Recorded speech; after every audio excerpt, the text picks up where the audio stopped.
they get to hear the Michael Hill story, which I've been very much looking forward to.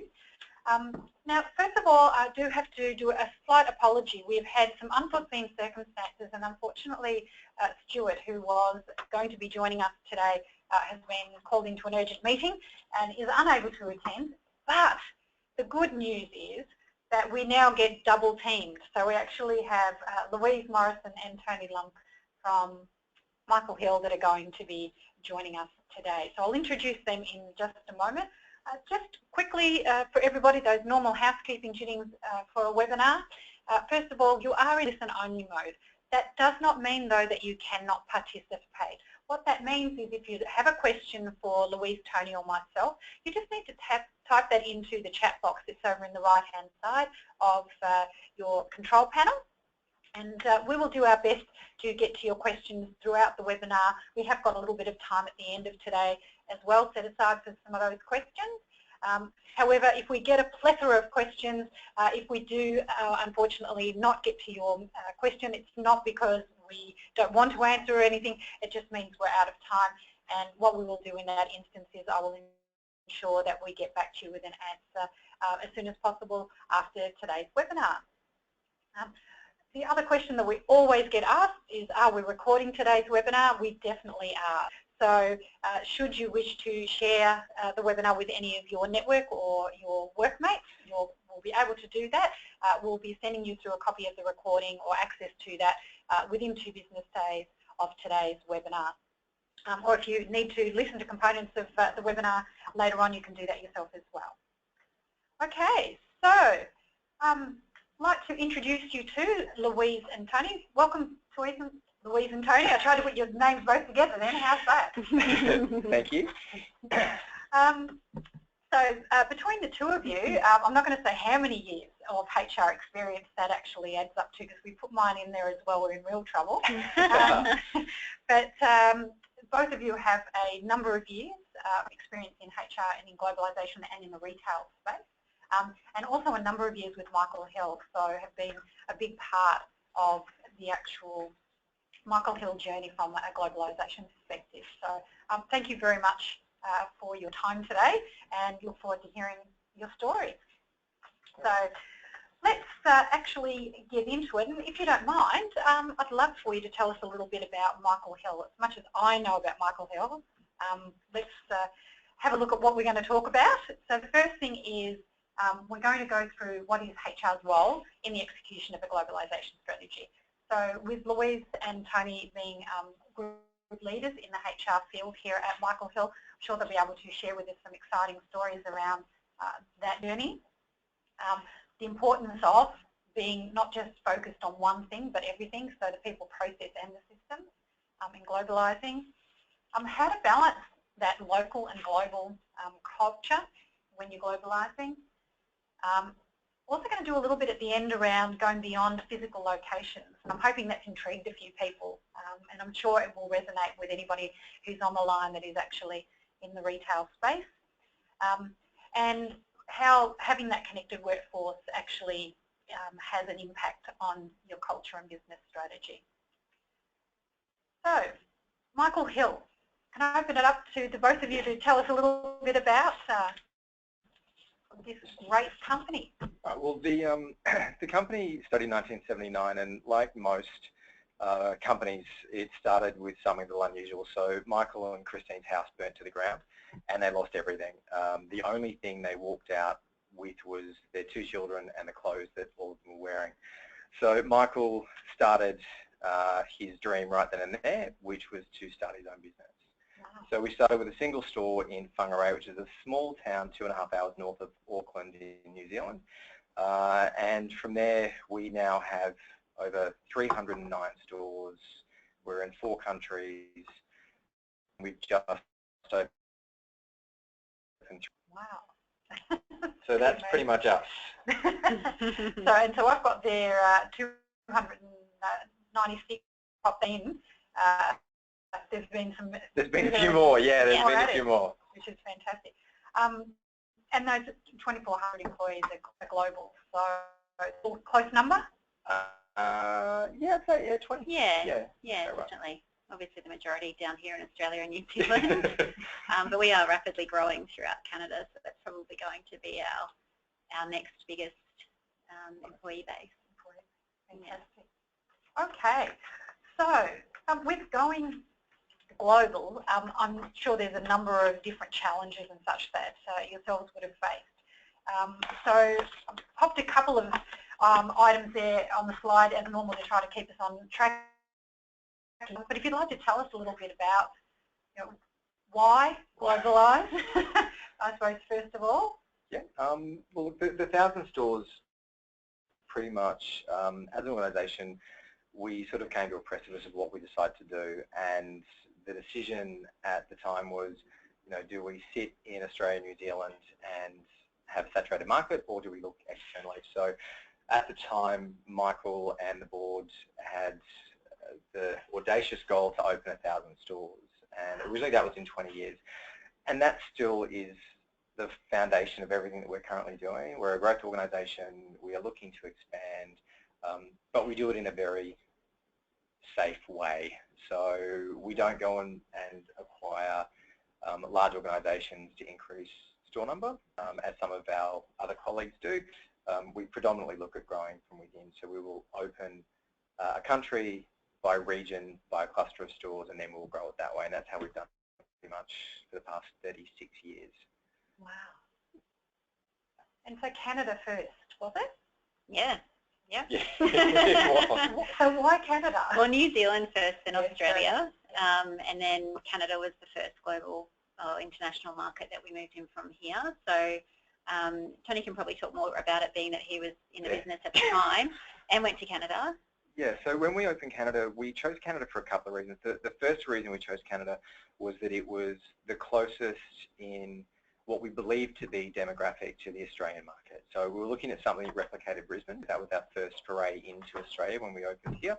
And so we looked at Vancouver, and Vancouver had a similar population. It had a similar ethnic background as far as diversity. There was numerous things that we thought were aligned. So we chose that destination.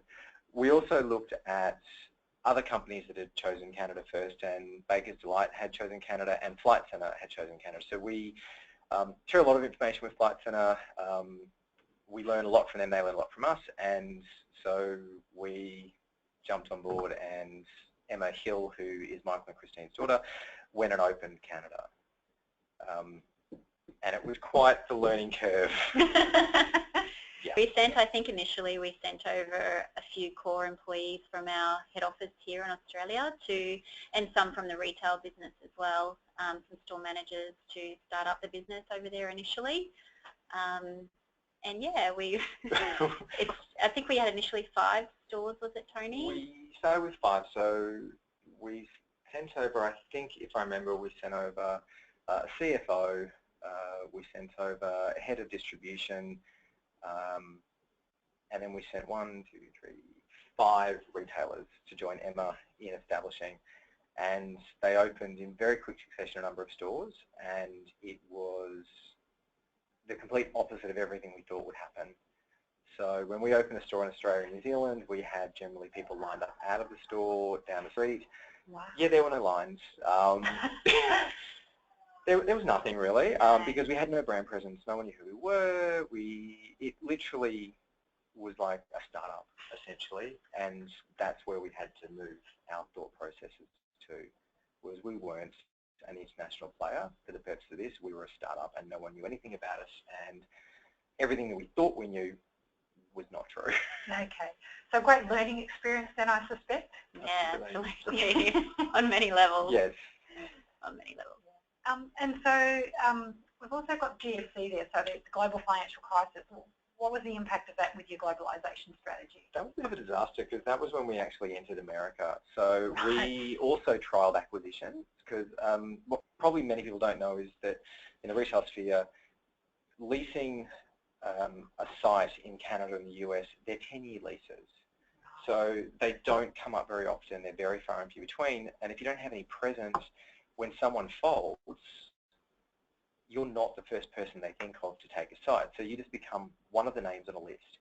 And so for us to enter the States, an opportunity came up where a very long-term brand sadly went into liquidation, and we purchased a block of their stores.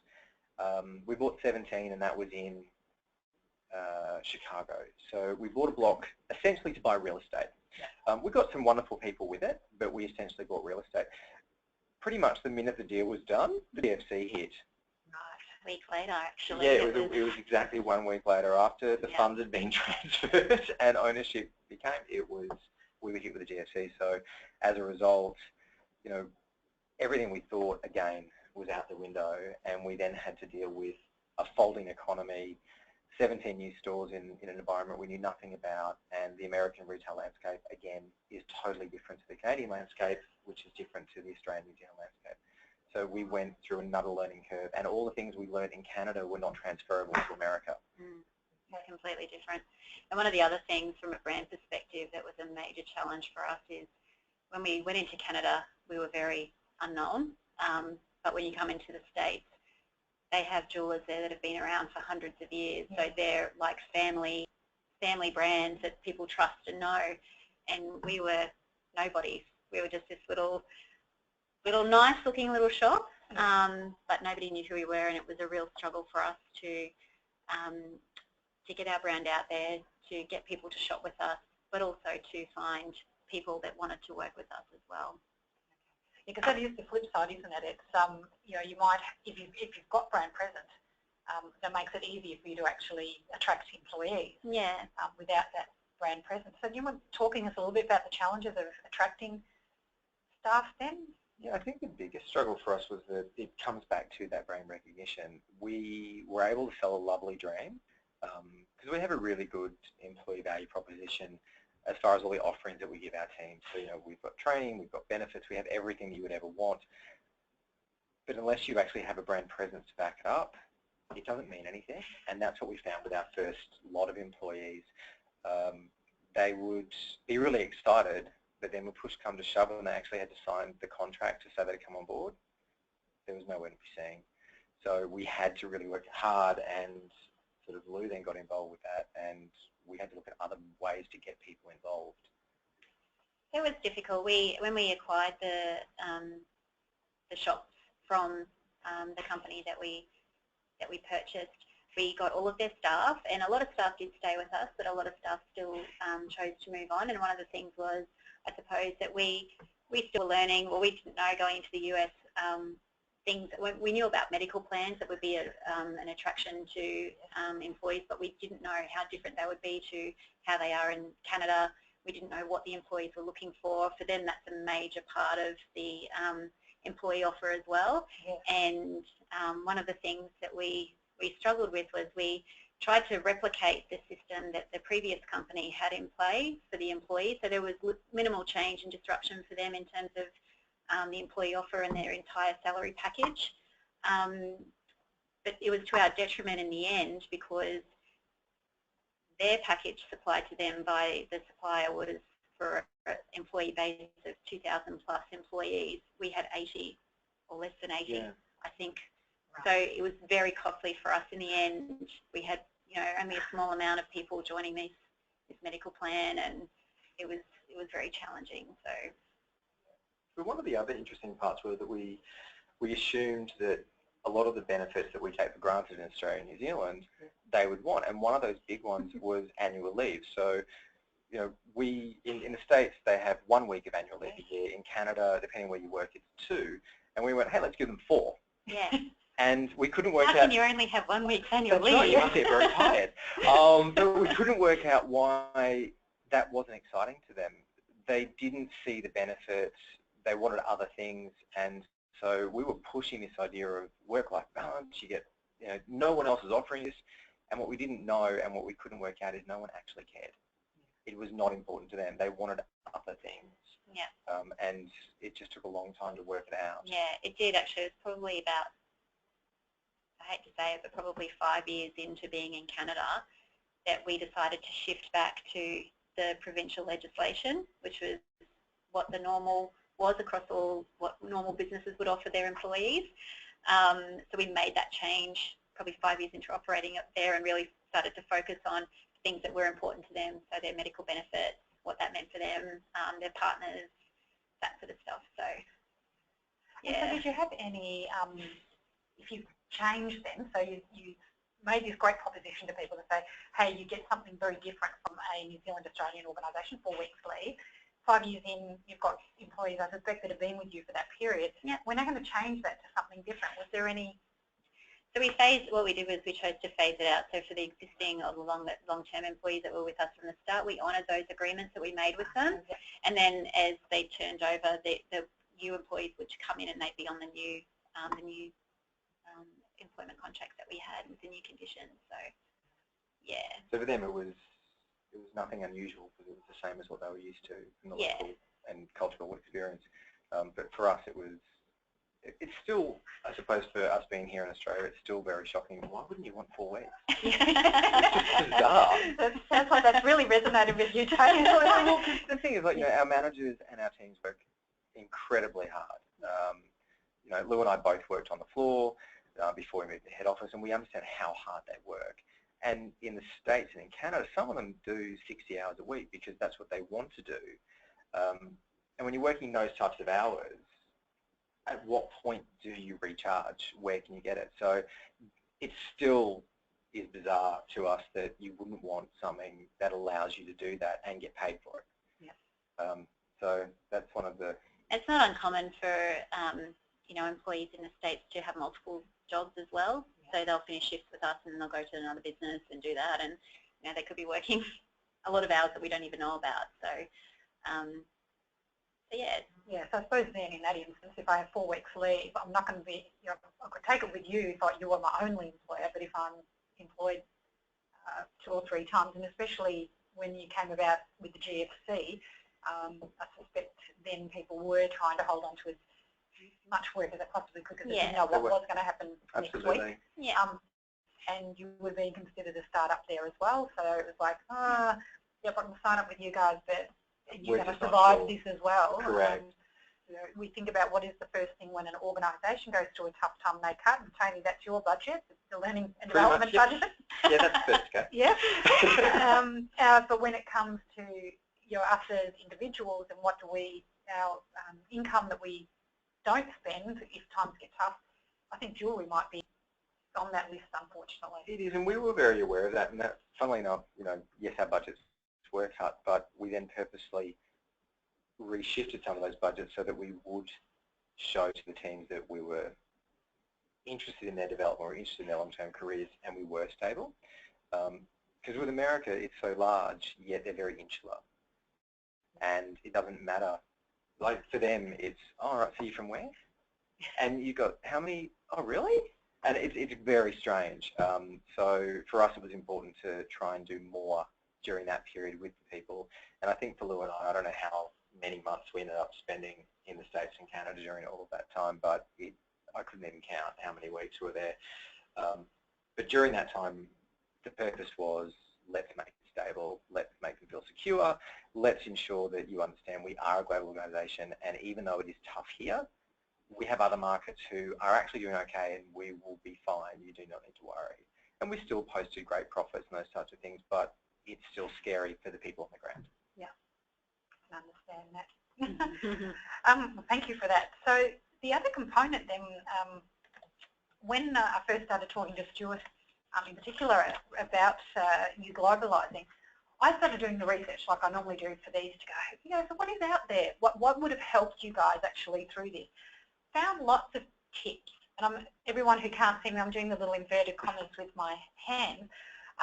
So a lot of nice short articles that said, here's some great tips like, you know, avoid standardising things, stay true to your brand, you know, when in Rome, do as a Romans, those sorts of things. But there was no real, here's an academic paper, or here's somebody who's been through it that could actually help you. And so you said earlier that you followed into Canada because of the success of Flight Centre and Baker's Delight. So it's great to see that that's potentially what you need to do, is actually follow somebody that's been through it and learn from their pain points. So of course now other organisations, I'm sure, are going, let's talk to Michael Hill about that. You do, and I think the networking is really important. We were lucky enough to have connections into both of those organisations with previous team members teams and also from relationships outside of that business. So it was really important to contact those people and listen to what they had to say. And it's very easy to discount something when it doesn't culturally fit with what your norm is. And that is the biggest thing that you have to not do. Is, you know, they send you all these warnings and they say, look, this is a red flag. Whatever you do, don't do this. And you go, well, that's exactly what I'm going to do because that makes sense. And everything tells you to do that, but you have to ignore your gut and go, no, I'm going to listen to what you're telling me. And we made those mistakes. Yeah. We, just going back to your question, we, before we went into the US,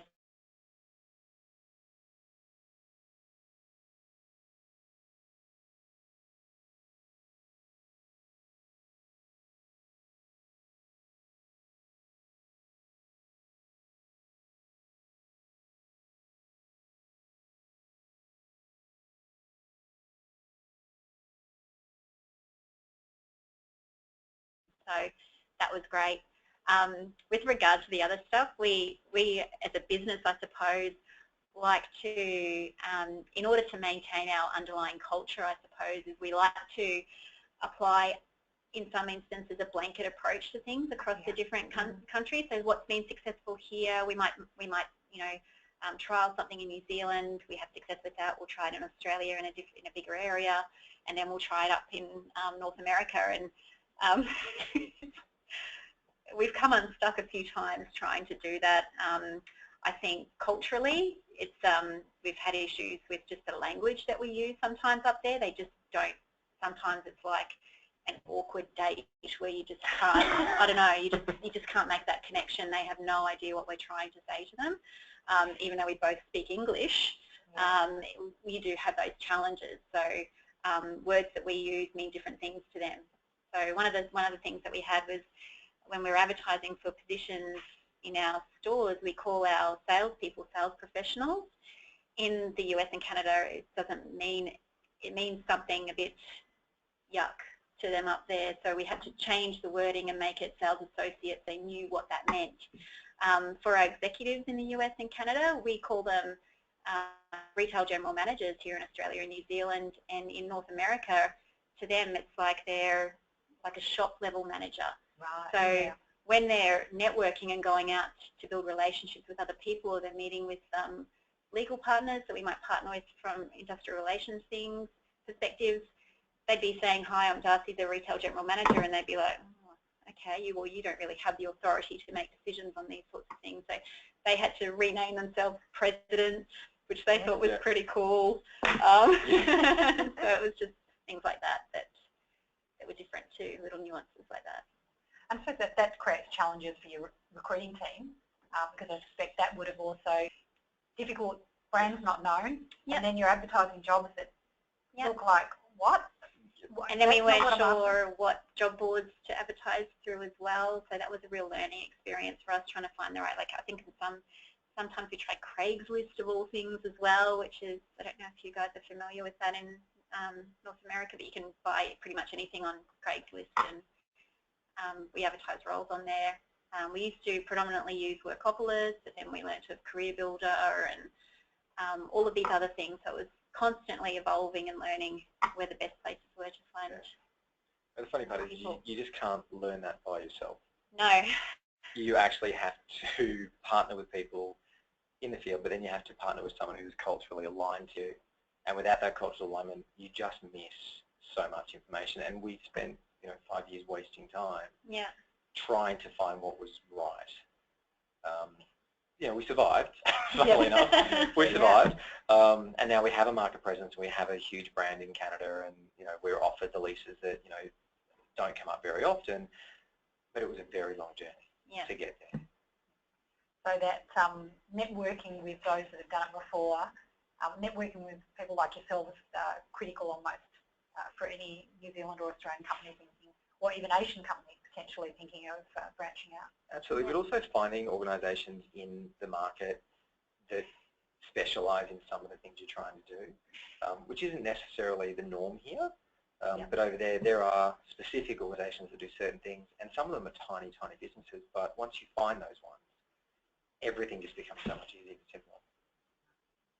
Fantastic. Well, look, let's open up a poll to the people online who've been listening to us for a little bit. And what you all should have on your screen now is the ability to able to select some questions or answer, to the question of what challenges have you or do you foresee HR facing when when globalising your organisation.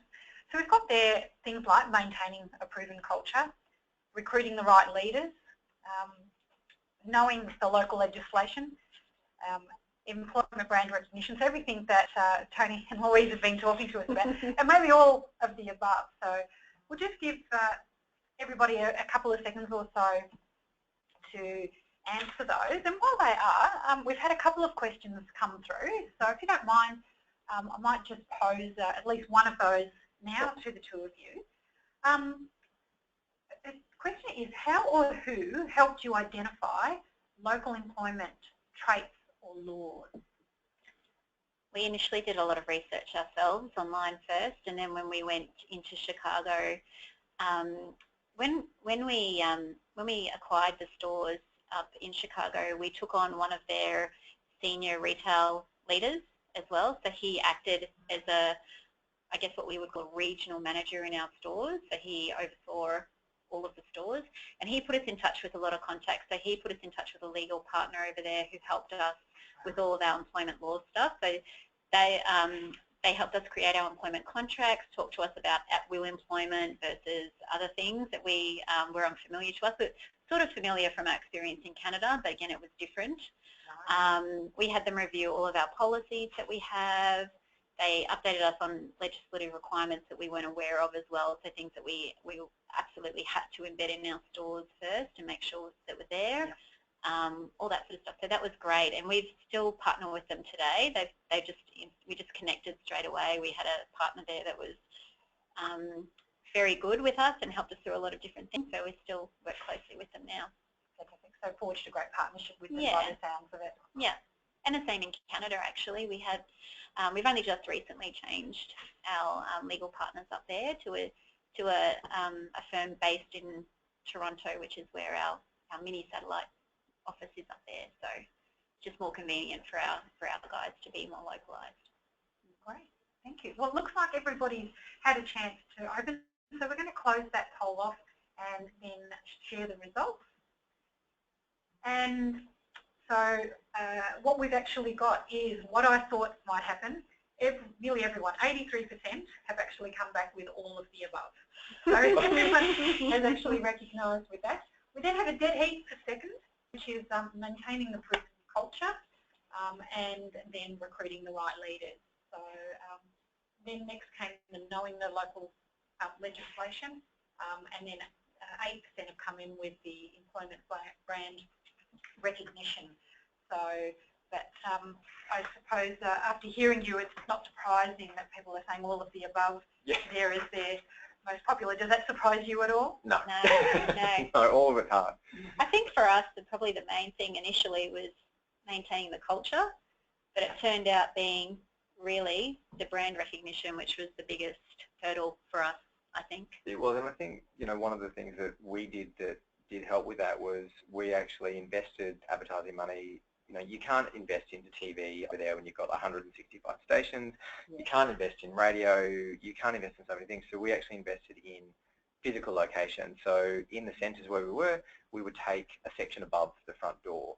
And it was an expensive exercise when you compare what you got out of it. But ultimately, every single person that walks through saw it. So it started to increase the brand, and then we combined that with a referral program where we were paying our staff money, which, in the scheme of things, I think we pay them like $1,000 for every employee that they bring on board. And we started to change it very rapidly using that initiative versus this idea of every other format that you would generally do here. So ask you a question off the cuff here, Tony, so you may not know the answer, but referrals, because we do know that they are highly successful from a quality of hire in particular perspective. what percentage of your US and Canadian teams probably come from referrals? I couldn't tell you, but it's very high in Canada, especially. The growth that we've had there is due to the amount of referrals. We've been able to open the stores because we've had really strong referrals from staff. So, yeah, it's a huge amount. Yeah, it is. Look, I couldn't even hazard a guess, but it would be the majority. Same in the US. We rarely advertise in the US because we just don't get responses because we're little. Yeah. So we have to get our employees to bring people from their other businesses that they've worked in. Yeah. And a lot of our employees end up coming from our client pool as well. Yeah. So a lot of our customers transition. A lot of our customers transition, and we have families that work up there. So you have a lot of family connections that work in multiple stores. You've got husband and wives, you've got children and mums, you've got a whole lot of combinations up there. So the referral, without a doubt, has been the best thing we ever did. And it's not the exercise if you think, you know, $1,000 not compared. Quality into you get higher attention as well. In because that they case. know what they're in for. Yeah. Yeah, they know what they're in for. Well, that's great, because that's a great testament to your culture, because people feel comfortable, because you're not going to refer family in particular if it's not a great place to work. Yeah, exactly. And then if you've also got your partners and people coming from your partners or company that you work with there as well, again, that's another great testament to your actual culture. So thank you for that. So let's get a little bit deeper though into the real problems that you did address there. And some of the ones that I've got there was, you have touched on some of these as we've been speaking, but that local team versus a proven team. So can you tell me a little bit more about that? So local team, what we found when we first, and I guess it was probably more about embedding our culture, is we brought a lot of people from Australia and New Zealand up to Canada when we first opened up in there, because we wanted to maintain that culture and get easy traction in embedding our systems and processes that we have in running a store. But ultimately we discovered, and again that probably relates to the next point about language as well, that you need to have that local knowledge and local support. So that's contributed to our, referrals that we have in place, bringing people into the business. But also, the local managers have a better understanding of things that probably we're not the experts on as well, and they can communicate better to their staff. They know intuitively more the appropriate things that you need to attract staff and keep them engaged and things like that. So. Yeah, that's fair. Yeah, I think what we found originally in Canada, and one of the biggest learning curves was, again, it was a cultural identity. Here you may be involved in your local school through your child, or you may be involved in, the local RSL or whatever it may be. Yes.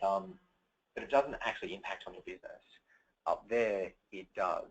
So if you're not a member of the local PNC, you're not a member of the local lodge, you're not a member of the local sporting teams, then you have no place in the community, and therefore why would I engage with you as a customer? And we learned that very quickly within probably the first couple of months, and that then showed us the problem of dropping in expats, essentially. Yeah. They just didn't know how to behave or how to act, so they had to learn not just a new environment for them as far as I'm not succeeding, but they had to learn an entire new culture. And it really was challenging for quite a number of the expats we sent. So we make the assumption, don't we, that if we speak the same language, we watch the same TV show, yeah. We should be fine. We should be fine. Yeah. But it's almost like, as you were describing it to me there, Tony, I was thinking, it's like being in country Australia. You go into a small country town in Australia, the first thing you need to do is, if you've got children, get them into the sporting, so netball and football. And make sure that you become a part of that community, join the school council, all of those sorts of things. And that's how you find work, that's how everything actually works for you. So it sounds like it's a... For Canada, I think it's more. For the States, I don't think it's as much. But in Canada, in every large city, it's as though there's smaller tribes and villages. And unless you are fully indoctrinated into that, you are not a member of the community, and therefore you are not adding value to them. So I will go and spend my dollar with someone who is. And that's great, isn't it? Because that's showing that as an organisation you're giving back Absolutely. To the community, and so that's what they buy into. Yeah. Fantastic. I've also got some points there around having your HR local versus centralised, and I know that was something that was quite a problem for you. So you can tell us a little bit about that. You went first, so you yeah. So I was the HR person solely that looked after North America for many years, and one of the obvious challenges is the time difference. So in Canada, obviously, you've got quite a, I think it's 5 hours across the nation from east to west coast. So where we started in Vancouver was great at first because we'd get about 5 hours of work crossover time in a day, but then in Toronto, basically 8 o'clock in the morning was 6 p.m. at night there, so we'd miss the whole day basically with them. So it was a lot of communication via email. There was a lot of lag time between responding to things as well. So if there was a HR issue that occurred, you couldn't really deal with it on the fly at the time because we were asleep. So the RMs really needed to be, or the regional managers really needed to be upskilled on how to manage those things. So that was challenging. So after, it's only been the last probably 3 years that we've hired HR people up in Canada. So they're based in Toronto now and they service all of Canada and the US as well. So we've got 2 people up there now. And it's still challenging. They still rely, all of our payrolls run out of Australia, so any queries that come through about pay, and there's a lot, particularly to do with medical benefits as well, they have to communicate quite closely with payroll to get that information flowing through. So the girls up in the HR guys up in Canada have to do a lot of payroll inquiries as well as just their general HR responsibilities as well. So it's challenging. Whenever we try to introduce new initiatives or roll out things, we always have to be considerate of the guys up there and making sure we gather their input and feedback that's going to suit the market up there as well before we run with a global approach or or determine what the best approach is for introducing new initiatives to the business. True, and then my team has only been around up there for the last 2.5 years as well. Right. Proves that I was in the same boat as Louise, so we ran it from here. I'd fly up, or we'd use LMS in order to try and get penetration. But ultimately, having a physical body on the ground makes the world of difference. Yeah, it's been, you just notice how much of a disconnect there was before. Now that they're there, you can just get so much more traction with things. They have a better understanding of the market. Yeah, it's so much better having people on the ground up there. Okay, and so what about technology then? So you said first of all you're running payroll from Australia. How tough is that? Because payroll is different in nearly every world or country I've ever been to. So yep.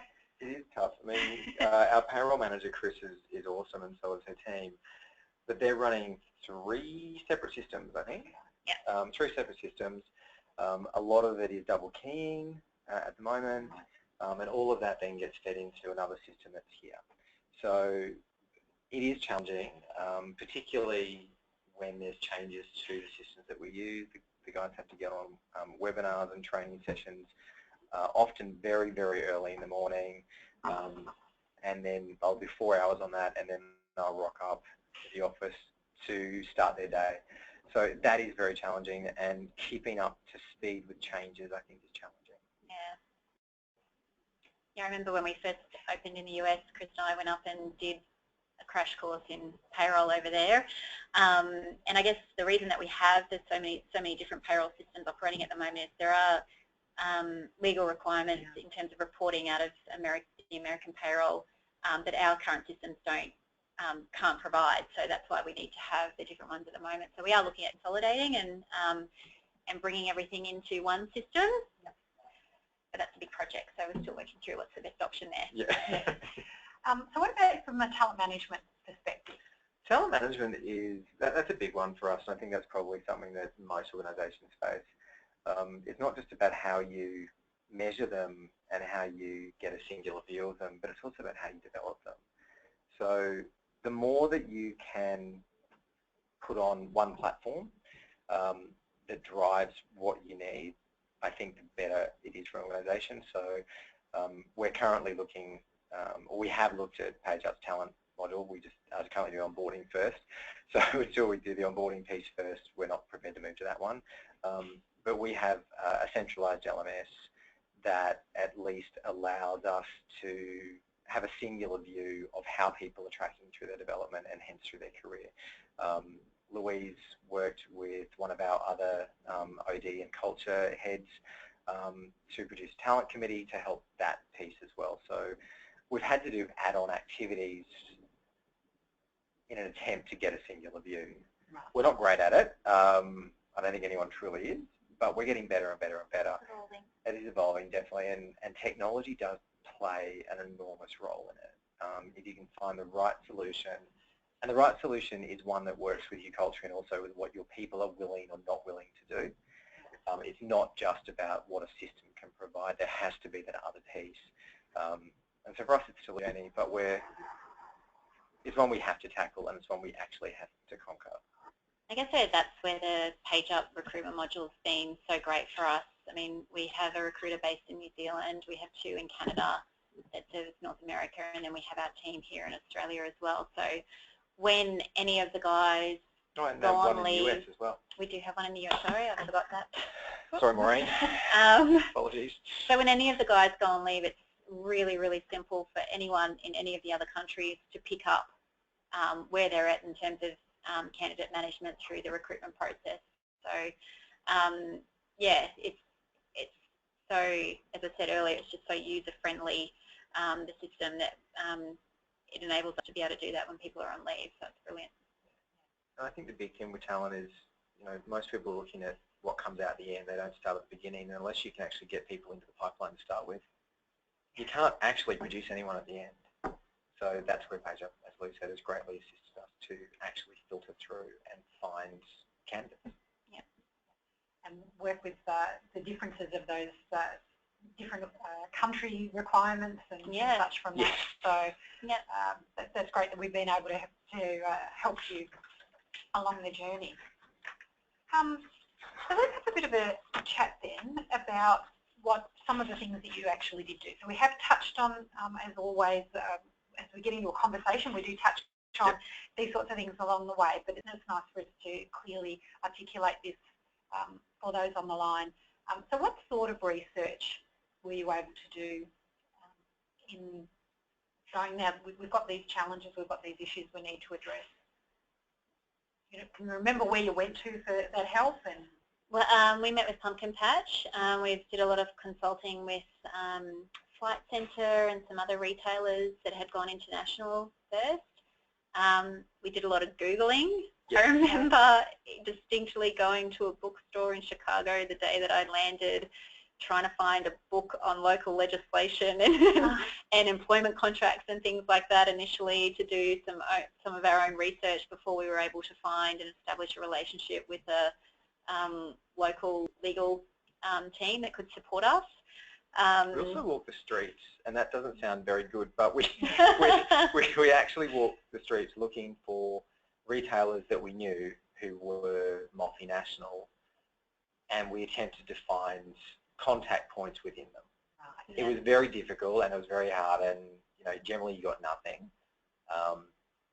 But here and there we found some contacts, and our current President of Sales and Operations in Canada has a wonderful relationship with one of the big leather vendors in Canada, and sadly for that organisation it's in receivership at the moment, but he established relationships there to help with the further expansion within the nation. So we found out that we wouldn't necessarily know, such as, if you head into some of the provinces in Canada, you have to look at dual language. So, we looked at all of the problems associated with that, and, some of the problems are, if you're going to go into one of those areas, you might open 6 stores. That's all you can really accommodate in the area, but the investment to open 6 stores outweighs any profit you're ever going to get from the business. So without having those other connections with the retailers, we never would have known that.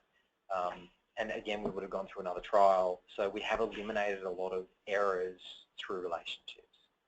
So you do have to really, the research isn't your traditional research often. Yeah. We've found people really accommodating though, like really willing to help. They seem to love Aussies and Kiwis, so it's been to our benefit, I think, as well, which has been great. So we've been really lucky, actually. And I think you need to tap into your employee base that you do have. So Right. you really have to go out to your business units and then all of the teams out there and actually ask questions. So does anyone have any connections who might be able to help us with this problem? This is what we're facing at the moment. It's part of the strategy we've achieved. Does anyone have anything? And they're really forthcoming, and you get a lot of connections that way. Yeah. Even our executive team here, other businesses that they've worked with, that our old CMO worked for McDonald's, so he had a lot of connections as well.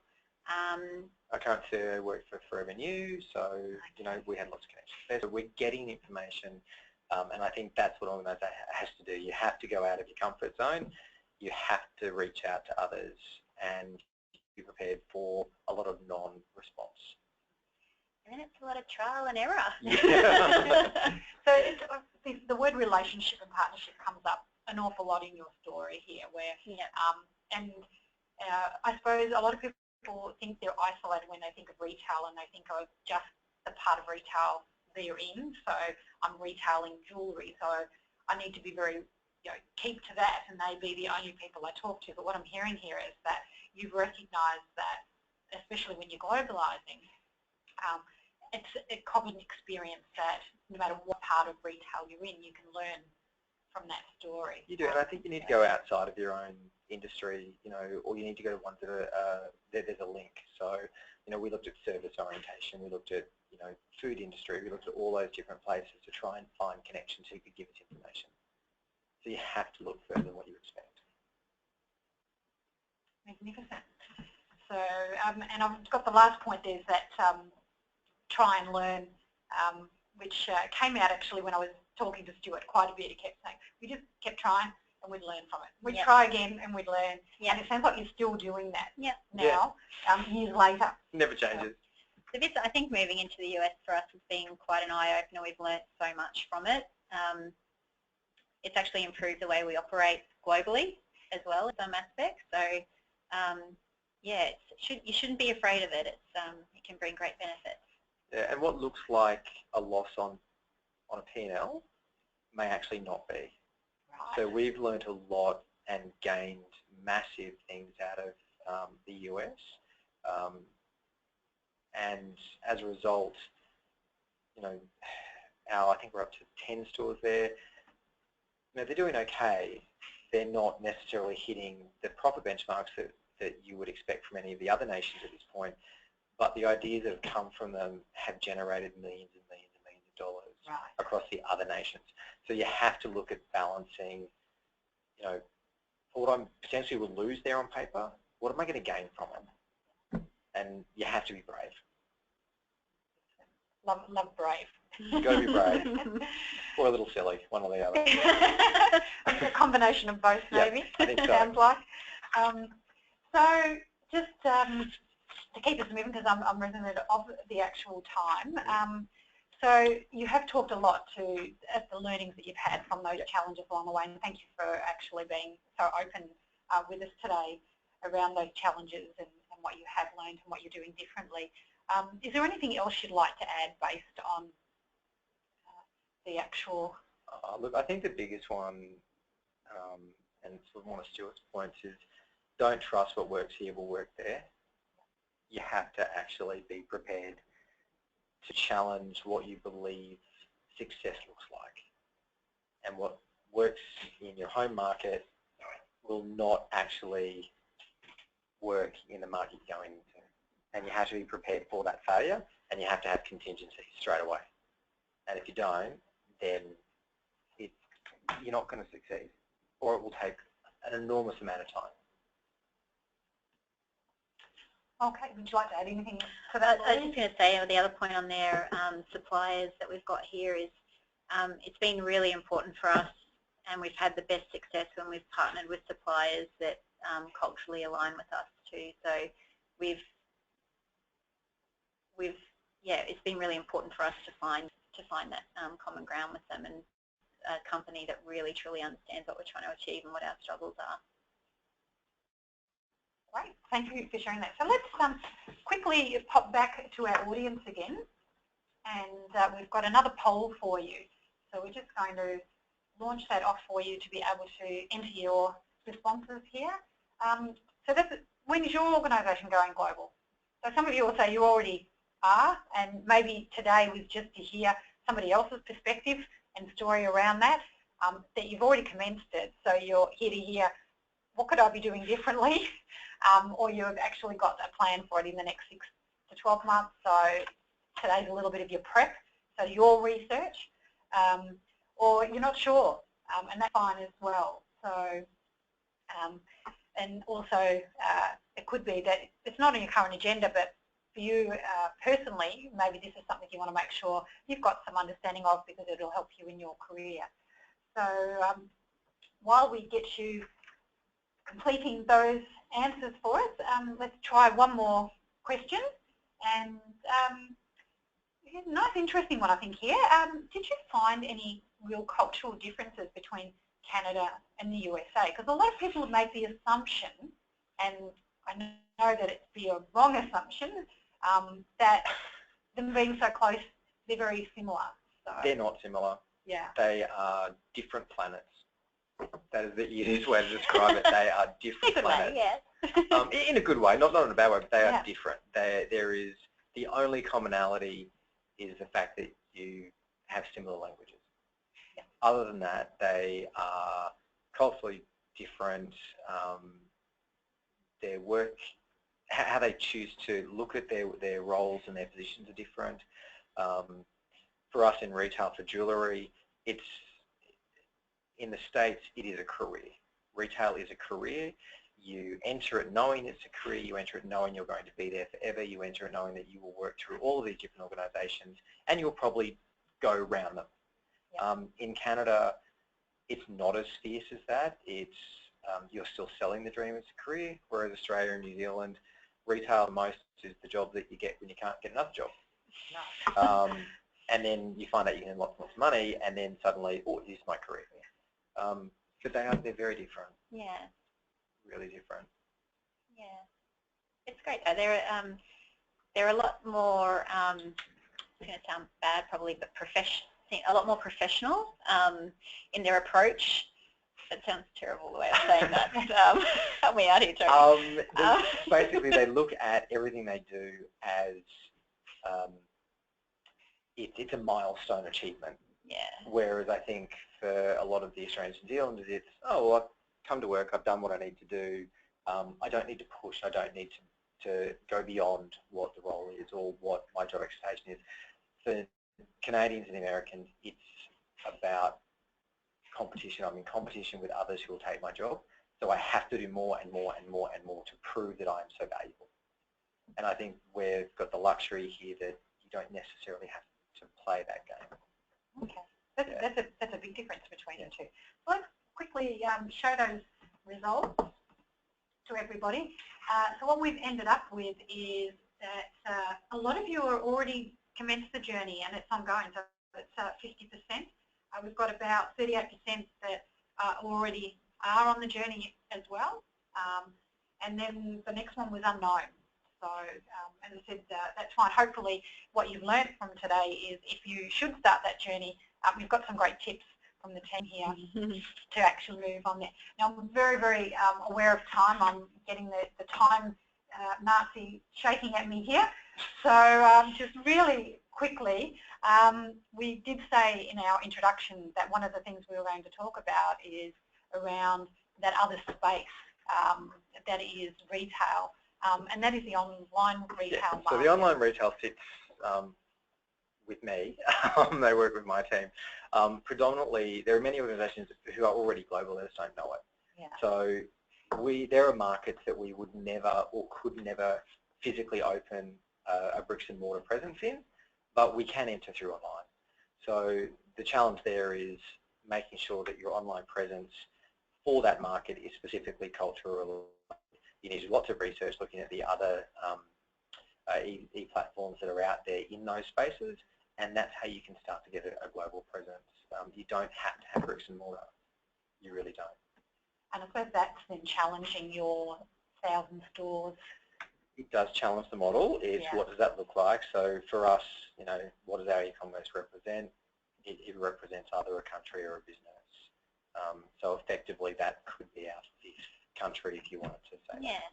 Or our third brand. Yeah, really. or a third brand, yes. We have Michael Hill, Emerald Row is our other brand that we've established to help us achieve that goal of 1,000 stores as well. So fantastic. All right, so we have only touched on there lightly because we have run out of time. I did promise everyone we'd try to finish up a little bit early. So unfortunately, we're not going to have time for the questions that have come through. I apologise to those online, but as I promised at the beginning, if you have questions, we will get back to you. Tony and Louise have kindly said that they'd answer those for me offline. So big thank you to Stuart, to Tony and Louise. So thank you very much, and to Michael Hill for being so open about your journey and the challenges and the learnings that you've actually had. I'm sure that those on the line are saying this has been a very enlightening story for them to be able to learn if they're actually going on in the journey. And if anyone on the line does have any questions regarding today's webinar, please don't hesitate to connect with your PageUp account executive or your contact at PageUp. And I'm sure if there's a need for us to help you connect with Michael Hill to help you on that journey, the team would be happy to do that. So thank you, everybody. Appreciate your time today. Thank you both again. No problem. And everyone have a great rest of the day.